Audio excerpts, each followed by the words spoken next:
Добре дошли в мистичната и величествена пещера Дяволското гърло, едно от най-загадъчните места в Родопите и в цяла България.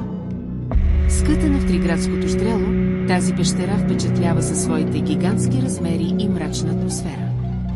Входът ти наподобява отворена паст, сякаш самият дявол ви приканва да прекрачите прага на подземния свят. Тук се намира най-голямата подземна зала на Балканите, а вътре бучи водопад, който се спуска от над 40 метра височина, по-висок дори от Софийската катедрала. Пещерата носи името си от местните легенди.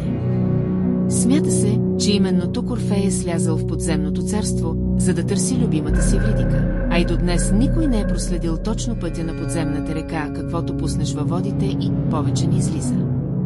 Това поражда безброй мистерии и догадки. Дяволското гърло не е просто природна забележителност, то е преживяване, което ще ви накара да се почувствате малки пред величието на природата и силата на легендите. Посетете го и се потопете в таинството на една от най-мистичните пещери на Балканите.